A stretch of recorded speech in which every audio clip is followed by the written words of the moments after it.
CNN نے بتایا کہ وزیر اعظم عبداللہ حمدوک اور ان کی بیوی مونا عبداللہ کو گرفتار کر کے کسی نامعلوم مقام پر رکھا گیا ہے۔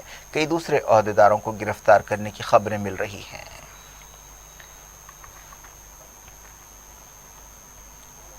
ایسی رپورٹس ہیں کہ کئی احتجاجی دارالحکومت خرطوم کی سڑکوں پر جمع ہیں اور تناؤ ہے۔ فائرنگ کے بھی واقعات پیش آئے ہیں۔ جب سے 2 سال پہلے عمر البشیر کا تختہ الٹا گیا، فوج اور سویلین لیڈرز کے درمیان کشمکش چلتی رہی ہے۔ ملک کے معاملات چلانے کے لیے ایک عبوری حکومت قائم کی گئی تھی۔ پتہ چلا ہے کہ وزیر اعظم عبداللہ حمدوک کو نظر بند کیا گیا ہے۔ بعد میں خبر آئی ہے کہ انہیں گرفتار کیا گیا ہے۔ ویڈیو فوٹیجز سامنے آئے ہیں جن میں دیکھا جا سکتا ہے کہ احتجاجیوں نے رکاوٹیں جلا دیں اور فوجی ہیڈ کوارٹر کے قریب جمع ہوئے۔ مقامی لوگوں کے حوالے سے کہا گیا کہ انٹرنیٹ سلو کر دیا گیا اور جگہ جگہ سپاہی تعینات ہیں۔ اس دوران خبر ہے کہ سوڈان کے سابق باغی لیڈر یاسر ارمان کو گرفتار کر لیا گیا ہے۔ فیس بک پر وزارت اطلاعات نے ایک بیان میں کہا کہ کئی لوگوں کو گرفتار کیا گیا اور انہیں نامعلوم مقام پر رکھا گیا۔ وزارت نے بتایا کہ سپاہیوں نے سرکاری ٹیلی ویژن پر بھی قبضہ کر لیا اور وہاں کے سٹاف کو بھی حراست میں لے لیا۔ ایسی خبریں ہیں کہ عبداللہ حمدوک پر فوجی بغاوت کی تائید کے لیے دباؤ ڈالا جا رہا تھا، لیکن وہ ایسا کرنے سے انکار کر رہے تھے۔ انہوں نے عوام سے اپیل کی ہے کہ وہ انقلاب کی حفاظت کے لیے پرامن احتجاجیوں کا ساتھ دیں۔ اس سے پہلے خبر آئی تھی کہ حمدوک نے حکمراں کونسل کے ساتھ ایک سمجھوتا کیا ہے، اس کے باوجود یہ بغاوت ہو گئی۔ 1956 میں سوڈان کی آزادی کے بعد سے ہی ملک میں فوج کا اہم رول رہا ہے۔ آزادی کے صرف 2 سال بعد یعنی 1958 میں chief of staff major general Ibrahim Abboud نے ایک خونی بغاوت کے بعد حکومت پر قبضہ کر لیا تھا۔ اس کے بعد فوج اور سویلین لیڈرز کے درمیان آنکھ میچولی کا کھیل چلتا رہا۔ 1989 سے عمر البشیر نے 30 سال حکومت کی۔ یونائیٹڈ نیشنز، یورپی یونین، عرب لیگ، امریکہ، برطانیہ، جرمنی اور کئی ملکوں نے سوڈان کے حالات پر فکر مندی کا اظہار کیا ہے۔ سوڈان سے متعلق برطانیہ کے نمائندے نے ٹویٹ کیا کہ سویلین لیڈرز کی گرفتاریاں انقلاب سے دغا بازی ہے۔ جرمنی نے بغاوت کی مذمت کرتے ہوئے کہا کہ پریشان کرنے والی خبریں آ رہی ہیں۔ عرب لیگ نے تمام فریقوں سے کہا کہ وہ اگست 2019 کے دستوری اعلان پر عمل کریں جس کا مقصد الیکشنز کرانا تھا۔ احمد ابو الغیث نے جو عرب لیگ کے سیکریٹری جنرل ہے کہا کہ ایسا کوئی مسئلہ نہیں ہے جسے بات چیت کے ذریعے حل نہیں کیا جا سکتا۔ یونائیٹڈ نیشنز نے کہا کہ سویلین لیڈرز کی گرفتاریاں ناقابل قبول ہے۔ سوڈان سے متعلق خصوصی نمائندے نے کہا کہ سیکیورٹی فورسز کو فوری ان لوگوں کو رہا کرنا چاہیے جنہیں گرفتار کیا گیا ہے۔ یورپی یونین کے خارجہ پالیسی چیف جوزف بوریل نے کہا کہ سوڈان کے حالات انتہائی فکر کی بات ہے۔ امریکہ نے کہا کہ اسے سوڈان میں فوجی بغاوت پر فکر ہے۔ افریقہ سے متعلق امریکہ کے خاص نمائندے نے کہا کہ یہ دستوری اعلان کی خلاف ورزی ہے اور اس سے سوڈان کے عوام کی جمہوری امنگیں پامال ہوئی ہیں۔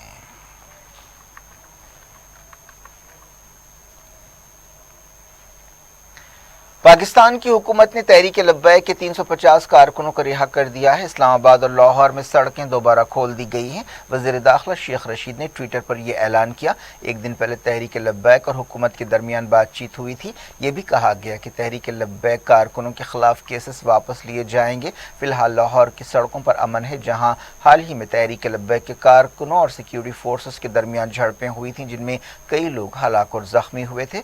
تحریک لبیک کے کارکن گستاخانہ کارٹونز کے مسئلے پر لمبے عرصے سے فرانس کے سفیر کو ملک سے باہر کرنے کا مطالبہ کر رہے ہیں۔ ان کی یہ بھی مانگ ہے کہ تنظیم کے لیڈر سعد رضوی کو رہا کیا جائے۔ اس دوران تحریک لبیک کے ایک ترجمان نے کہا کہ حکومت کو مطالبے پورے کرنے کے لیے 2 دن کی مہلت دی گئی ہے۔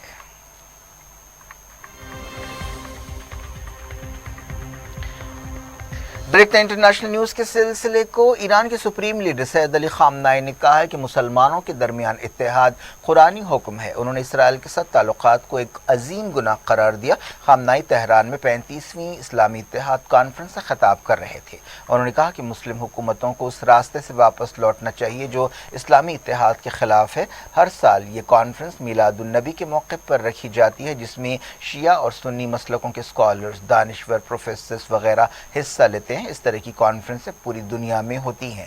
سپریم لیڈر نے کہا کہ یہ تمام علماء، اسکالرس اور دانشوروں کا فرض ہے کہ وہ زندگی کے تمام شعبوں میں اسلام کی جامع حیثیت کو سمجھائیں۔ خامنہ ای نے کہا کہ کئی برسوں سے شیعہ اور سنی اختلافات کا مسئلہ امریکہ کے سیاسی لٹریچر میں شامل ہے اور وہ اسے ہوا دینے کی کوشش کرتے ہیں۔ خامنہ ای نے افغانستان میں حال ہی میں مسجدوں پر حملوں کی مذمت کی جن کے لیے داعش یا ISIS نے ذمہ داری قبول کی تھی۔ خامنہ ای نے کہا کہ داعش وہی تنظیم ہے جسے نام نہاد جمہوری ملک امریکہ نے بنایا ہے اور اقرار بھی کیا ہے کہ ہم نے اسے بنایا ہے، حالانکہ اب وہ ایسا نہیں کہہ رہا ہے۔ خامنہ ای نے شیعوں اور سنیوں کے درمیان ملے جلے اجتماعات کی ضرورت پر زور دیا۔ انہوں نے کہا کہ اسلامی اتحاد ایک اصول کی بات ہے، یہ کوئی مصلحت نہیں ہے۔ ایران کے سپریم لیڈر نے کہا کہ فلسطینیوں کا مسئلہ مسلم اتحاد کا ایک پیمانہ ہے۔ آپ جس قدر فلسطینیوں کے حقوق کے تعلق سے سنجیدگی دکھائیں گے، اسلامی اتحاد اتنا ہی مضبوط ہوگا۔ خامنہ ای نے مطالبہ کیا کہ عرب ملک اسرائیل کے ساتھ تعلقات قائم کرنے کا فیصلہ واپس لیں۔ انہوں نے کہا کہ بعض حکومتوں نے بہت بڑی غلطی کی ہے۔ 2020 میں UAE، بحرین، سوڈان اور موروکو نے اسرائیل کے ساتھ تعلقات قائم کیے تھے۔ اس میں اس وقت کے امریکی صدر ڈونلڈ ٹرمپ نے اہم رول ادا کیا تھا۔ پچھلے سال سے پہلے سے صرف ایجپٹ اور جارڈن وہ عرب ملک تھے جن کے اسرائیل کے ساتھ تعلقات تھے۔ خامنہ ای نے کہا کہ اگر مسلمانوں میں اتحاد ہو تو فلسطین کا مسئلہ بہترین انداز میں حل ہوگا۔ مئی کے مہینے میں خامنہ ای نے کہا تھا کہ اسرائیل کوئی ملک نہیں ہے بلکہ دہشت گردی کا اڈا ہے۔ خامنہ ای کی تقریر کے بعد ایران کی سیکیورٹی کونسل کے چیف علی شمخانی نے کہا کہ اگر اسرائیل ایران کے نیوکلیر پروگرام پر حملہ کرے گا تو اسے ایسا حیران کرنے والا جواب دیا جائے گا جس سے کئی بلین ڈالرز کا نقصان ہوگا۔ شمخانی نے کہا کہ ایران کو نشانہ بنانے کے لیے $1.5 بلین کا بجٹ الاٹ کرنے کے بجائے صہیونی نظام کو ایران کے حیران کرنے والے جواب سے ہونے والے نقصانات کی بھرپائی کے لیے رقم جمع کرنے پر توجہ دینی چاہیے۔ حال ہی میں اسرائیل نے ایران سے نمٹنے کے لیے $1.5 بلین کے بجٹ کا اعلان کیا تھا۔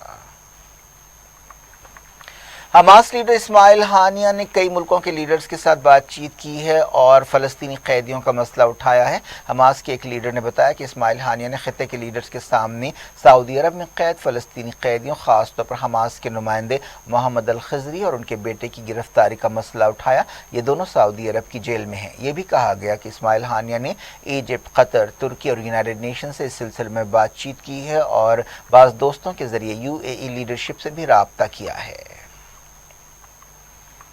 چائنا کے ایک ٹاؤن میں کرونا وائرس کے نئے کیسوں کی وجہ سے پھر سے لاک ڈاؤن لگا دیا گیا ہے۔ ملک میں ڈیلٹا وائرس کے بعض معاملات سامنے آئے ہیں۔ چائنا کے علاقے منگولیا کے ایک مقام ایجن میں 35,700 کی آبادی سے کہا گیا ہے کہ وہ گھروں سے باہر نہ نکلے۔ سختی سے وارننگ دی گئی کہ لوگ اس حکم کی خلاف ورزی نہ کریں۔ نیشنل ہیلتھ کمیشن نے پچھلے دنوں وارننگ دی تھی کہ ایک ہفتے میں 11 صوبوں تک یہ وائرس پھیل سکتا ہے اور حالات خراب ہو سکتے ہیں۔ پیر کو چائنا میں 38 کووڈ انفیکشنز پائے گئے، ان میں سے آدھے کیسز منگولیا علاقے میں ہیں۔ بعض دوسرے ملکوں میں بھی کووڈ کیسوں میں اضافہ دیکھا جا رہا ہے اور پابندیوں پر غور کیا جا رہا ہے۔ انڈیا میں 14,306 نئے کیسز پائے گئے ہیں۔ ایکٹیو کیسز گھٹ کر 1,67,695 ہو گئے ہیں۔ پچھلے 24 گھنٹوں میں 443 جانیں گئی ہیں۔ وزارت صحت نے اپنے بلیٹن میں یہ بات کہی۔ پچھلے 24 گھنٹوں میں ایکٹیو کیسز میں تقریباً 5,000 کی کمی آئی۔ وزارت صحت نے بتایا کہ اب تک ملک میں 102,31,00,000 کووڈ-19 ویکسین ڈوزز دیے گئے ہیں۔ انڈیا کے chief of army staff general M.M. Naravane اور بنگلہ دیش کے آرمی چیف شاہین اقبال نے دونوں ملکوں کی فوجوں کے درمیان تعاون بڑھانے پر بات چیت کی ہے۔ شاہین اقبال فی الحال 7 دن کے انڈیا دورے پر ہیں۔ وزارت دفاع نے بتایا کہ انہوں نے سمندری سرحد پر مل کر پیٹرولنگ کرنے کے بارے میں بات چیت کی۔ NCB عہدیداروں کے خلاف سنسنی خیز الزامات کے معاملے میں ایک FIR درج کی گئی ہے۔ کروز شپ کے دوران ڈرگس پارٹی کو بے نقاب کرنے کے معاملے میں ایک گواہ نے الزام لگایا ہے کہ NCB عہدیداروں نے بالی would super star Shah Rukh Khan سے ان کے بیٹے آرین خان کو چھوڑنے کے لیے 25 کروڑ روپے مانگے۔ پربھاکر سائل نامی اس شخص نے سہار پولیس اسٹیشن میں اس سلسلے میں FIR درج کرائی۔ انہوں نے اس سلسلے میں NCB کے زونل ڈائریکٹر سمیر وانکھیڑے کا نام لیا۔ شاہ رخ خان کی بیوی گوری خان نے اس دوران آرین کے وکیل سے ملاقات کی۔ اس دوران خبر ہے کہ سمیر وانکھیڑے دہلی روانہ ہو گئے ہیں۔ اس سے پہلے سمیر وانکھیڑے نے ایک بیان جاری کرتے ہوئے کہا کہ انہیں نشانہ بنایا جا رہا ہے۔ سمیر نے این سی پی لیڈر کے ایک بیان کا جواب دیتے ہوئے کہا کہ ان کے والد ہندو ہیں اور ان کی ماں مسلمان تھیں۔ انہوں نے مہاراشٹر کے وزیر نواب ملک کے ٹویٹ کا جواب دیتے ہوئے یہ بیان جاری کیا۔ سمیر وانکھیڑے نے کہا کہ میرے والد senior police inspector excise department کی حیثیت سے ریٹائر ہوئے اور وہ ایک ہندو تھے اور میری ماں مرحومہ زاہدہ مسلمان تھیں۔ انہوں نے کہا کہ میں ملے جلے سیکولر خاندان سے تعلق رکھتا ہوں اور مجھے ہندوستان کی اس عظیم روایت پر فخر ہے۔ سمیر نے کہا کہ میں نے 2006 میں ڈاکٹر شبانہ قریشی سے اسپیشل میرج ایکٹ کے تحت شادی کی تھی۔ بعد میں ہم نے 2016 میں طلاق لی اور اس کے بعد 2017 میں میں نے ایک ہندو خاتون سے شادی کی۔ نواب ملک آرین خان کی گرفتاری کے بعد سے سمیر وانکھیڑے کو نشانہ بنا رہے ہیں۔ سمیر وانکھیڑے نے نواب ملک پر جوابی تنقید کرتے ہوئے کہا کہ میری مرحوم ماں اور ان کے مذہب کی وجہ سے انہیں نشانہ بنایا جا رہا ہے۔ مرکزی وزیر داخلہ امت شاہ نے کہا کہ امن کے لیے وہ جموں کشمیر کے نوجوانوں سے اور عوام سے بات کریں گے، پاکستان سے نہیں۔ سری نگر کے شیر کشمیر کنونشن سینٹر میں نوجوانوں کی ایک ریلی سے خطاب کرتے ہوئے امت شاہ نے سابق چیف منسٹر فاروق عبداللہ پر غصے کا اظہار کیا۔ انہوں نے کہا کہ ڈاکٹر فاروق صاحب کا کہنا ہے کہ ہمیں پاکستان سے بات چیت کرنی چاہیے۔ میں یہ بات صاف کرتا ہوں کہ اگر ہم بات کریں گے تو جموں کشمیر کے عوام سے، اس کے نوجوانوں سے بات کریں گے، کسی اور سے نہیں۔ انہوں نے کہا کہ آج میں اپنے دل سے بات کر رہا ہوں، میں کچھ سوال کر رہا ہوں، میں بلٹ پروف شیلڈ کے بغیر آپ کے سامنے ہوں۔ انہوں نے کہا کہ کسی کو بھی وادی میں امن اور ترقی کو متاثر کرنے نہیں دیا جائے گا۔